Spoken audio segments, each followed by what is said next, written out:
y me duele el alma. Lo siento.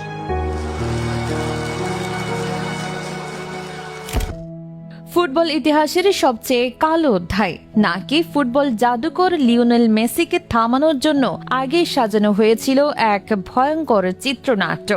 2026 বিশ্বকাপের ফাইনালে রক্ত গরম করার লড়াই, একের পর এক বিতর্কিত সিদ্ধান্ত আর অতিরিক্ত সময়ের 93 মিনিটের মাথায় দেওয়া সেই একতরফা লাল কার্ড, যার মাসুল গুণে বিশ্বকাপ ট্রফি হাতছাড়া করতে হলো আর্জেন্টিনাকে। তবে আসল বিস্ফোরণটা ঘটেছে ম্যাচ শেষের পর।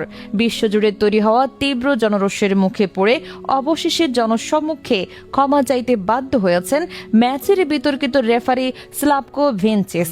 তিনি প্রকাশ্যে স্বীকার করে নিয়েছেন ম্যাচে তার নেওয়া কিছু সিদ্ধান্ত শতভাগ নিরপেক্ষ ছিল না। রেফারির এই বিস্ফোরক স্বীকারোক্তির পর থামানো যাচ্ছে না বিতর্ক। ক্ষোভে ফেটে পড়েছেন ব্রাজিলিয়ান সুপারস্টার নেইমার জুনিয়র।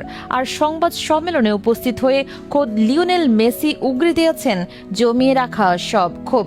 জানিয়ে দিয়েছেন কিভাবে সুপরিকল্পিতভাবে তাদের এই বিশ্বজয়ের ট্রফি থেকে বঞ্চিত করা হয়েছে। শুধু ট্রফি নয়, সর্বোচ্চ গোল থাকা সত্ত্বেও কিভাবে মেসির হাত থেকে ছিনিয়ে নেওয়া হলো গোল্ডেন বুট ও গোল্ডেন বলের মতো মর্যাদাপূর্ণ পুরস্কারগুলো। ব্রোঞ্জ পদক নির্ধারণের ম্যাচে হঠাৎ এত গোল বন্যা আর ফিফার রহস্যময় নীরবতার পেছনে লুকিয়ে থাকা আসল গল্পটা কি? বিশ্ব ফুটবলের সবচেয়ে বড় কেলেঙ্কারি আর মাঠের পেছনের সকল রহস্য উন্মোচন করতে ভিডিওটি শেষ পর্যন্ত দেখতে থাকুন। 2026 সালের বিশ্বকাপের মহাগুরুত্বপূর্ণ ফাইনাল, পৃথিবীর দুই প্রান্তের দুই ভিন্ন ফুটবল পরাশক্তি আর্জেন্টিনা এবং স্পেন মুখোমুখি দাঁড়িয়েছিল একে অপরের বিরুদ্ধে। টুর্নামেন্টের শুরু থেকে ফুটবল বিশ্লেষক থেকে শুরু করে সাধারণ ভক্ত সবার ধারণা ছিল এই ফাইনাল হতে যাচ্ছে এক ঐতিহাসিক ও হাড্ডাহাড্ডি লড়াই। বাংলাদেশ সময় রাত ঠিক একটাই যখন ম্যাচের শুরুর বাঁশি বাজলো, খেলাটি শুরু হয়েছিল ঠিক তেমনি তীব্র গতি ও রোমাঞ্চ নিয়ে। আর্জেন্টিনা যথেষ্ট ভালো খেলছিল, স্পেনও নিজেদের সেরা ফুটবল উপহার দেওয়ার আপ্রাণ চেষ্টা চালিয়ে যাচ্ছিল। কিন্তু ম্যাচের বয়স যখন ঠিক 10 মিনিট পার হলো, তখনই যেন মাঠে এক রহস্যময় পরিবর্তন ঘটতে শুরু করলো। যে আর্জেন্টিনা নিখুঁত ও গোছানো পাসিং ফুটবলে অভ্যস্ত, তারা হঠাৎ করে নিজেদের স্বাভাবিক খেলার ছন্দ হারিয়ে ফেললো। মাঠের মধ্যে প্লেয়ারদের মধ্যে দেখা গেল এক চরম সমন্বয়হীনতা। একের পর এক ভুল পাস, উদ্দেশ্যহীন শট আর বল দখলের লড়াইয়ে দুর্বলতা। অন্যদিকে স্পেনের খেলায় ছিল এক অন্যরকম শৈল্পিক সৌন্দর্য। শর্ট ও লং পাসের চমৎকার সমন্বয়ে বল সারাক্ষণই ছিল তাদের নিয়ন্ত্রণে। আর্জেন্টিনা ডি বক্স লক্ষ্য করে একের পর এক বিষাক্ত আক্রমণ চালাতে শুরু করে স্পেন। আর ঠিক সেই চরম বিপদের মুহূর্তে দেয়াল হয়ে দাঁড়ান আর্জেন্টিনার ভরসার শেষ আশ্রয় বাজ পাখি খ্যাত এমিলিয়ানো মার্টিনেজ। একের পর এক নিশ্চিত গোল বাঁচিয়ে তিনি দলকে কোনো মতে ম্যাচে টিকিয়ে রেখেছিলেন। তবুও আর্জেন্টিনা নিজেদের স্বাভাবিক খেলায় ফিরতে পারছিল না। এভাবেই মহা উত্তেজনার মধ্য দিয়ে গোল শূন্য সমতায় শেষ হয় প্রথমার্ধের 45 মিনিট। সবাই ভেবেছিলেন বিরতির পর ড্রেসিং রুম থেকে হয়তো নতুন রণকৌশল নিয়ে ঘুরে দাঁড়াবে আর্জেন্টিনা, কিন্তু বাস্তবে দ্বিতীয়ার্ধে তারা আরো এলোমেলো আর দিশাহীন ফুটবল খেলতে শুরু করলো।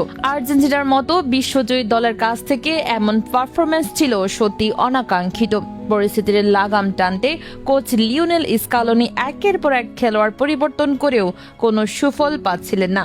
বেঞ্চ থেকে আসা কোনো প্লেয়ার ওই মাঠে নিজের চেনা রূপ তুলে ধরতে পারছিলেন না। ঠিক এই সময় থেকেই দানা বাঁধতে শুরু করে আসল বিতর্ক। ম্যাচের শুরু থেকেই স্লোভেনিয়ার রেফারি স্লাভকো ভিনচিচের সিদ্ধান্তগুলো নিয়ে নানা প্রশ্ন উঠছিল। মনে হচ্ছিল যেন ম্যাচের প্রথম মিনিট থেকেই তিনি আর্জেন্টিনার বিরুদ্ধেই অবস্থান নিয়েছেন। যদিও আর্জেন্টিনা ম্যাচে বেশ কিছু ফাউল করেছিল, তবে আসল বিতর্কের আগুন জ্বলে ওঠে নির্ধারিত 90 মিনিট শেষের অতিরিক্ত সময়, অর্থাৎ 93 মিনিটের মাথায়। এনজো ফার্নান্দেসের একটি খুব সাধারণ মানের ফাউলকে কেন্দ্র করে সরাসরি পকেট থেকে লাল কার্ড বের করে আনেন রেফারি স্লাভকো ভিনচিচ। অনফিল্ড রেফারির এমন অনাকাঙ্ক্ষিত সিদ্ধান্তে স্তব্ধ হয়ে যায় পুরো স্টেডিয়াম।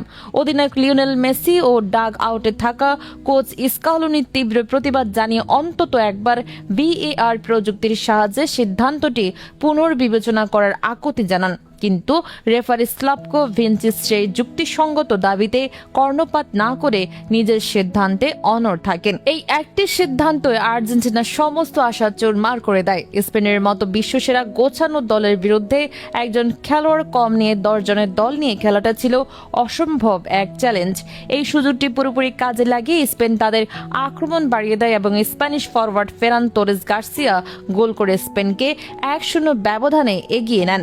এরপর নিজের চেনা ছন্দে না থাকা মেসি সবটুকু শক্তি দিয়ে চেষ্টা করলেও স্প্যানিশ ডিফেন্স ভেদ করে গোল শোধ করা সম্ভব হয়নি।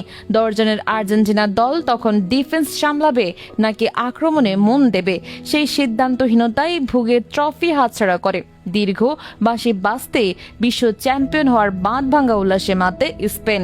মাঠের এক প্রান্তে যখন স্প্যানিশ খেলোয়াড়দের উৎসব, অন্য প্রান্তে তখন স্টেডিয়ামের সবুজ ঘাসে মুখ ঢেকে অজরে কাঁদছেন লিওনেল মেসি। যে মানুষটি নিজের বর্ণাঢ্য ক্যারিয়ারের সম্ভাব্য সবকিছু জিতেছেন, তার এই করুণ পরিণতি দেখে স্টেডিয়ামে উপস্থিত দর্শক ও টেলিভিশনের পর্দায় থাকা কোটি কোটি সমর্থকের চোখ অশ্রুসিক্ত হয়ে ওঠে।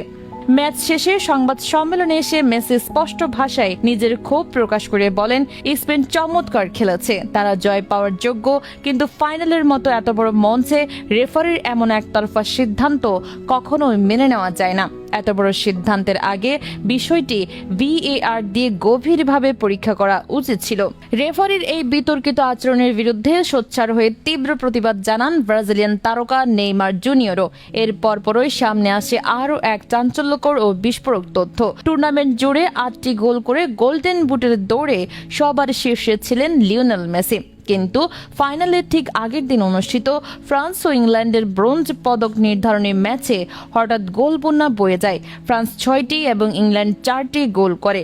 ফুটবল বিশ্লেষকদের মতে এই 10 গোলের অস্বাভাবিক ম্যাচটি ছিল মূলত একটি সাজানো নাটক, যাতে কিলিয়ান এমবাপ্পে সহজে গোল সংখ্যা বাড়িয়ে মেসির হাত থেকে গোল্ডেন বুট ছিনিয়ে নিতে পারেন। শুধু তাই নয়, পুরো টুর্নামেন্টে 8টি গোল ও 4টি অসাধারণ অ্যাসিস্ট থাকা সত্ত্বেও টুর্নামেন্ট সেরা গোল্ডেন বল পুরস্কারটি মেসির বদলে তুলে দেওয়া হয় স্প্যানিশ মিডফিল্ডার রদ্রির হাতে, যার পর থেকে বিশ্বজুড়ে ফুটবল প্রেমীদের মাঝে ফিফার বিরুদ্ধে ক্ষোভের আগুন ছড়িয়ে পড়ে। অবশেষে সামাজিক যোগাযোগ মাধ্যমের তীব্র জল্পনা কল্পনা ও জনরোষের মুখে পড়ে মুখ খুলতে বাধ্য হন রেফারি স্লাভকো ভিনচিচ। তিনি জনসম্মুখে স্বীকার করেন যে ফাইনাল চলাকালীন তার নেওয়া কিছু সিদ্ধান্ত পুরোপুরি নিরপেক্ষ ছিল না। রেফারির এই বিস্ফোরক স্বীকারোক্তি পুরো ফুটবল বিশ্বকে নাড়িয়ে দিয়েছে। সাবেক কিংবদন্তি খেলোয়াড়রা এখন ফিফার কাছে এই বিতর্কিত ম্যাচের নিরপেক্ষ আনুষ্ঠানিক তদন্তের দাবি জানাচ্ছেন।